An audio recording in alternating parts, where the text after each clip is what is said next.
Alright guys, back again, and let's talk about the 1990 It miniseries, or the 3-hour movie of It from 1990. Now this is one that I watched as a kid. Like, it is a little nostalgic, and I thought it's perfect timing to review this because It Chapter 2 comes out this week, and I will also review the first part of that, It 2017 as well, in the next few days. But It 1990 to me is one of those movies where it's weird because people always use the term nostalgia can really overcloud stuff, and I agree in a lot of ways with that, with people saying nostalgia, like you have nostalgia goggles on. It really is different watching something as a kid and then watching it as an adult. And for me, probably the perfect example of that is this miniseries. Seriously, like, in terms of, and especially in contrast with the It 2017 that came out, it is miles ahead better than this movie. And this movie, I won't say it's terrible. I don't think it's a terrible movie, and I think it's got good merits to it. But to me, this is a definite example of nostalgia hurts whenever you watch something as an adult. Right off the bat, I'm going to say that this is super, super hokey and cheesy, with the budget and how low it is. And Tim Curry is awesome in any movie, but the way he is in this movie is he's not really scary, but I feel like that does give the movie charm, but it doesn't really work on a scare factor. Even as a kid, I thought he was really funny. But he's always awesome in everything, so I do love Tim Curry in this, despite tonally. I know they tried to make it humorous because it seemed kind of like a Freddy Krueger type of thing, where, like, Freddy Krueger would crack jokes in his movies later on in the franchise, and in this, it felt like they were going that route. But to me, I don't know, like, it never felt the same way with that humor. Like, even though Tim Curry's great and funny, it's just so weird having him do this in this movie where everything else is deadpan serious. And it's also directed by Tommy Lee Wallace, which is awesome, who directed Halloween 3 Season of the Witch. And I really like how he's got this horror background and he did this movie. Even though this movie I don't love, I think it's cool that he's involved. I do appreciate that. The actors in this are good in other things, but in this one they're just kind of really just mediocre. Like, there's a lot of great actors in this movie, and it's really unfortunate that they're just okay. There's nothing special about these performances at all, but to be fair, there isn't much that they're given to have anything of importance. Like, it feels very just by the numbers performances because of that writing isn't that great. Or I don't know about the writing. It's just they're so super hokey in this movie. Like, everything else, it just doesn't really have an effect on me. I do really like, though, because this movie is in 2 parts, and on DVD it's like 2 discs, and on tape it's 2 tapes, but in the first part it's about the kids, basically, and in the second part it's about the adults, even though there are scenes of the adults in the kids' first part. But I don't know which one I prefer, like the part with the kids or the part with the adults, because I felt like there were good and bad things in both of them. But I do like with the kids version of this movie. I like how the kids, their interactions are genuine. I think that they're pretty good, and I like a lot of their performances. And I guess you could say they're better than the adult performances, but the adult performances aren't too bad. They're just, again, given material, it's not very, like, it's super hokey. So it's weird that they don't get much out of this movie. And the kids, I like their interactions, and I like how they have their fears exploited by the clown, Pennywise. I really like that scene where they're all in the fog holding hands together, and while they're holding hands together, something that is their fear will grab them or get near them, and they'll have to say, "It's not real, it's not real." And I thought that was really cool, and I liked how Pennywise exploited their fears. I thought that worked very, very well. Just in that scene of them in the circle holding hands, like in the fog. That's awesome. And the second part, like, there's not much else I can say about the first part. It's fine. And then the second part of the movie is fine again, but I guess I'd prefer the first part more, even though not by much. And the second part of with the adults is interesting, with them coming back, and but also Pennywise in the second part is more in it and is more over the top insane, like hilarious. Like, where how could you be scared of this guy? Like that scene where Pennywise is in the library and he's got all the balloons falling down, and then he just starts laughing, going waha waha, and like you cannot take him any way seriously in terms of being scared. I don't see how anybody could be scared of this guy. And I know people are scared of clowns, but man, like the way he acts, just I just don't understand.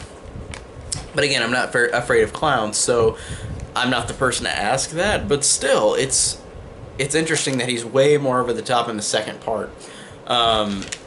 I do like how the adults reminisce about them being kids, though. I think that's pretty cool. And the acting, again, is fine with them. It's just not that great. It's just kind of like with the kids, but I like the kids' interactions a little bit more.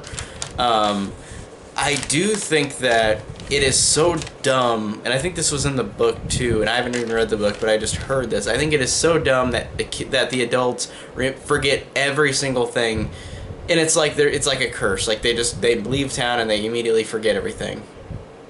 And I think Mike, who stays there the whole 27 years, I think still forgets too. Which is just so odd. Like, I don't get what story mechanic that does for, like, anything. Like, they forget and then they remember again. What's the point of them forgetting? Like, it would have been better if they were living in fear for, like, 27 years. And, like, afraid that he would come back. Why would they forget and then just remember again? It's kind of pointless. That to me is a dumb thing about this movie, and I think the book did that too. Again, I haven't read the book, but I believe it might have done that. But it's just so stupid. I don't like that. I think that's really dumb. And also, in the second part, there's some horribly hilarious moments. There is a scene where the one guy who's locked up, the bully, like, whenever he breaks out and that animal attacks the guy working at the mental institution, and you see the shot of the guy going like this, and like he's screaming, and it's like for a minute long of him just screaming and falling back in slow motion on the ground. It is horrible, but it's hilarious. It's so bad, but it is so funny. And then there's a scene that's really bad too, but kind of funny, where Olivia Hussey, Audra, who Olivia Hussey's in this, and she's awesome. I like her again in this like I do in anything else. But she, as Audra, Bill's wife, comes to Derry and comes to try to find everybody. And, like, Pennywise hypnotizes her.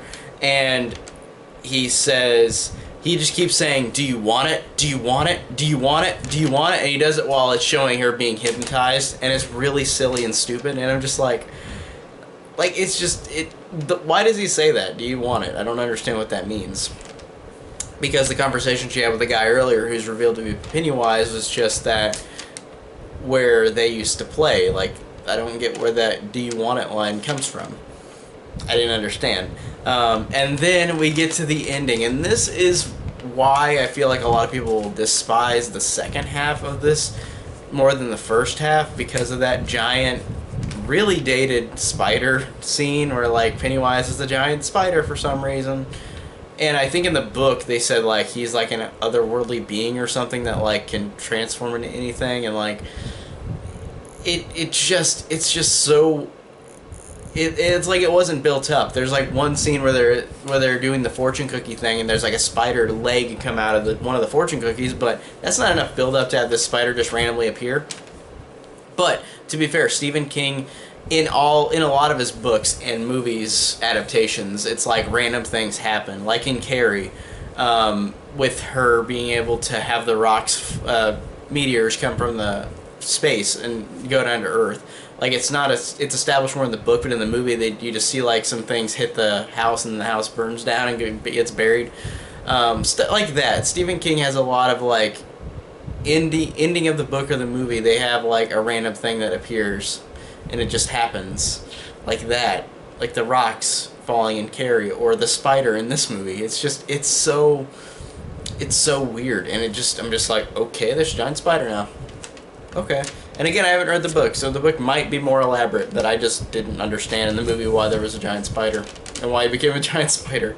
And then they defeat the evil, and there's this, like, good but silly scene at the end where Bill and Audra, like, Audra's hypnotized and she was taken by Pennywise, so like she's become comatose, and like Bill is riding his old bike that Mike gave him earlier in the movie, and they're riding down like a hill, and like suddenly Audra grips him, and then she's awake and not comatose anymore, and they hold and they embrace, and it's a good scene. But then it's so silly because it zooms out, and like everybody in all their vehicles, like they stop traffic, and like they're just sitting there for a full couple minutes while everybody just watching him. Like I understand the moment is like it's a fulfilling moment that she finally is awake now, but even I in that moment would have been like, we gotta move. People are right here.